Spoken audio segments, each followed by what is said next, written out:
Alhamdulillahirabbil alamin. Allahumma shalli ala sayyidina Muhammad wa ala alihi washabihi wasallim. Alhamdulillah bertemu lagi dengan Ustazah. Insyaallah hari ini kita akan belajar pelajaran Al-Qur'an hadis. Baik, Ananda Salih dan Salihah, mari sama-sama kita beristighfar sebelum memulai pembelajaran. Istighfar dimulai. Baik, setelah beristighfar, mari sama-sama kita membaca surah yang insyaallah Ustazah yakin semua Ananda Ustazah sudah bisa menghafalnya. Kita baca sama-sama. A'udzu billahi minasy syaithanir rajim. Bismillahirrahmanirrahim.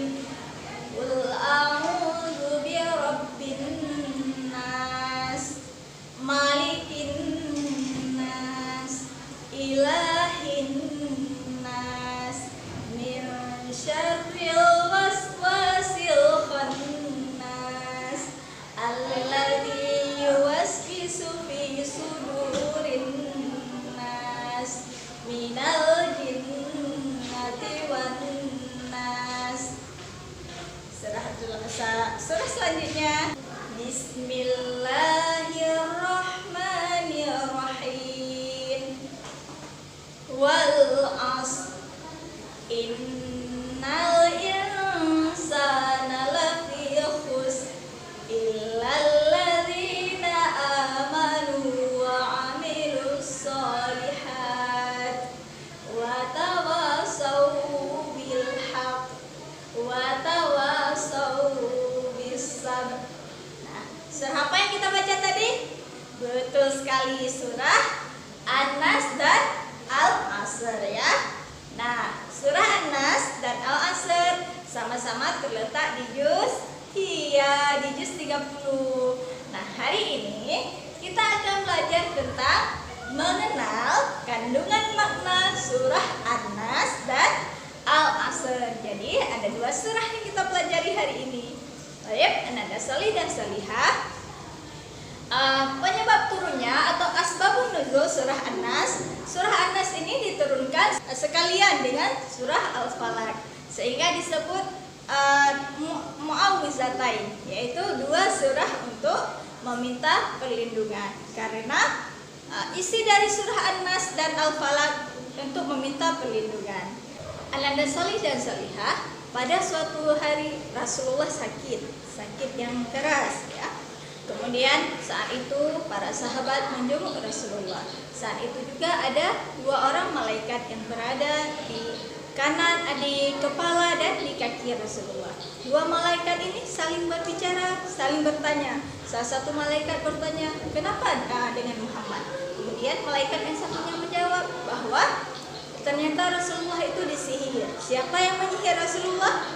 Nah, Rasulullah disihir oleh seorang Yahudi yang bernama Labid al-A'sam. Caranya, Labid ini mengambil rambut Rasulullah, beberapa rambut yang jatuh ketika Rasulullah bersisir. Sisir dan rambut ini, beberapa patahan sisir dan rambut Rasulullah ini diambil oleh Labid al-A'sam, kemudian dibungkus dengan kain dan dimasukkan ke dalam sumur, sebuah sumur tua. Kemudian Rasulullah memerintahkan beberapa sahabat, salah satunya Ammar bin Yasir. Rasulullah menyuruh Ammar untuk mengambil kembali bongkahan rambut yang berada di bawah bongkahan batu. Jadi sama Yahudi ini rambut Rasulullah ditaruh ke dalam dasar sumur, kemudian diikat, setelah diikat dilapisi dengan batu, sehingga dengan begitulah dia menyihir Rasulullah. Nah, ketika Ammar sampai ke sumur itu, setelah airnya dikeringkan, ternyata betul seperti yang dikatakan oleh malaikat tadi. Ada sebuah bungkusan ya. Bungkusan itu diikat-ikat, terdiri dari buhul-buhul. Nah, kemudian turunlah surah An-Nas dan Al-Falaq. Jadi surah An-Nas dan Al-Falaq ini diperintahkan untuk kita membaca untuk melindungi diri kita. Sesuai dengan ayat ini diturunkan agar tali-tali ikatan buhul-buhul sihir Rasulullah ini terlepas.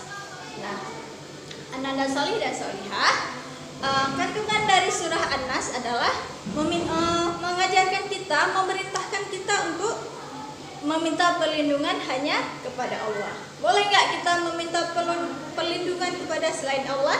Tidak boleh. Kepada siapapun, kepada dukun, kepada pohon besar, kepada jin, itu semua adalah sekutu-sekutu setan. Itu semua tidak boleh.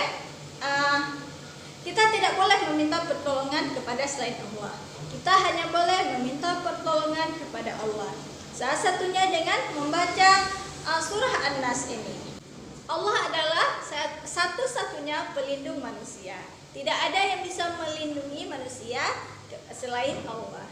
Ananda salih dan salihah, selanjutnya kita akan membahas tentang surah Al-Asr. Nah, surah Al-Asr ini diturunkan karena waktu itu saat orang-orang Arab pada masa itu sangat suka bercengkrama, berkumpul di waktu asar. Mereka suka bercanda, mereka suka membicarakan hal-hal yang tidak penting di waktu asar. Nah, dari candaan-candaan ini ternyata timbul kemarahan, timbul permusuhan, dari permusuhan kecil sampai permusuhan besar. Nah, kemudian bangsa Arab saat itu mengutuk waktu asar. Mereka mengatakan gara-gara waktu asar itu kita jadi bermusuhan. Kemudian turun surah Al-Asr. Dalam surah Al-Asr ini dijelaskan bahwa yang terkutuk, yang salah bukan waktu asar, bukan waktu setelah asar dan waktu asar ya.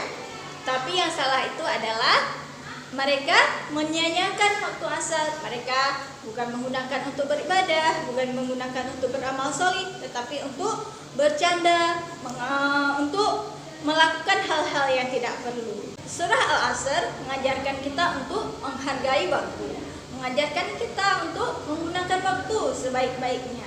Sesungguhnya manusia itu akan rugi karena waktu yang telah berlalu tidak akan bisa dikembalikan lagi. Ada 4 hal dalam surah Al-Asr dijelaskan, ada 4 hal yang dilakukan agar waktu itu tidak sia-sia. Yang pertama, beriman, orang yang beriman ya. Innal insana lafi khusr illal ladzina amanu, kecuali orang yang beriman. Orang yang beriman tentu akan menggunakan waktu dengan sebaik-baiknya. Wa amilus solihat, dan beramal solih, beramal kebaikan apa saja. Kemudian wa tawassaw bil haq, saling menasihati dalam kebaikan, saling mengajak orang berbuat baik. Kemudian saling berbuat baik. Nah, dan selanjutnya yang terakhir, yang keempat, wa tawassaw bisabr, saling menasihati dalam kesabaran. Kita bersabar dan mengajak orang lain untuk bersabar. Nah, dengan kata lain, surah Al-Asr ini menjelaskan kepada kita untuk tidak menyia-nyiakan waktu. Hendaknya semua waktu kita gunakan untuk beramal solih, beramal kebaikan. Surah Al-Asr ini juga mengajarkan kita untuk disiplin.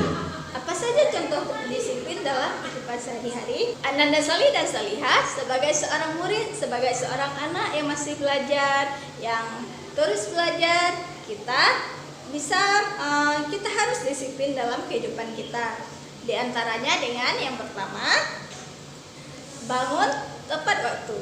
Kita bangun sebelum subuh, kemudian sholat subuh, dan dilanjutkan dengan kegiatan lainnya. Jadi salah satu bentuk disiplin adalah bangun tepat waktu. Kemudian sholat tepat waktu. Waktu sholat itu panjang, tetapi orang yang disiplin dia akan sholat di awal waktu. Ketika dia mendengar azan, dia langsung berwudu dan sholat. Kemudian belajar, mengerjakan segala tugas, baik tugas belajar atau tugas lainnya di rumah dengan sesuai waktunya, dengan tidak menunda-nunda. Nah, jangan nanti nanti kerjakannya, terakhir pekerjaan yang lain tertunda dan pekerjaan tugas yang harus dikerjakan tidak bisa dikerjakan. Kemudian menggunakan waktu untuk beribadah. Kalau ada waktu digunakan untuk hal-hal yang baik, beribadah. Ibadah apa saja? Misalnya membaca Al-Quran, mengerjakan ibadah-ibadah sunnah yang lain. Kemudian juga pergi sekolah tepat waktu. Nah, kalau sekarang kita sedang tidak belajar, sedang tidak pergi ke sekolah, kita belajar di rumah juga harus seperti itu. Mandi tepat waktu, belajar tepat waktu walaupun kita belajarnya di rumah. Nah, Ananda Salih dan Salihah, demikian pembelajaran kita hari ini tentang mengenal kandungan makna surah An-Nas dan Al-Asr. Ustazah mengharapkan dengan mempelajari kandungan makna kedua surah ini, kita dapat menjadikannya sebagai pedoman dalam hidup kita sehari-hari. Yang pertama, seperti diajarkan dalam surah An-Nas, kita harus meminta perlindungan selalu kepada Allah. Kita harus meyakini bahwa hanya Allah yang bisa melindungi kita. Tidak boleh meminta perlindungan kepada selain Allah. Kemudian, dengan mempelajari surah Al-Asr, kita menjadi orang yang tidak menyia-nyiakan waktu. Kita menjadi anak yang disiplin, kita menjadi anak yang menggunakan seluruh waktu kita untuk kebaikan, agar kita tidak menjadi orang yang merugi. Demikian Ananda Salih dan Salihah. Nah, tugas Ananda di rumah adalah menyebutkan kandungan dari surah An-Nas dan Al-Asr yang sudah kita pelajari. Contohnya, kandungan surah An-Nas. Misalnya, kita hanya boleh meminta pertolongan kepada Allah. 2, saya akan disebutkan lagi. Boleh minimal 2 ya, minimal 2. Nah, boleh 3, boleh, tetapi minimal 2. Kemudian, kandungan dari surah Al-Asr. Contohnya, kita harus menjadi anak yang disiplin. Kita harus menjadi orang yang bersabar. Nah, seperti itu contohnya ya. Baik, kita akhiri pembelajaran kita dengan sama-sama membaca hamdalah. Mohon maaf atas segala kekurangan. Insya Allah materi ini nanti akan Ustazah kirimkan dalam bentuk tulisannya, dalam bentuk Word. Nah, Ananda Salih dan Salihah, selamat belajar, selamat mengerjakan tugas. Wassalamualaikum warahmatullahi wabarakatuh.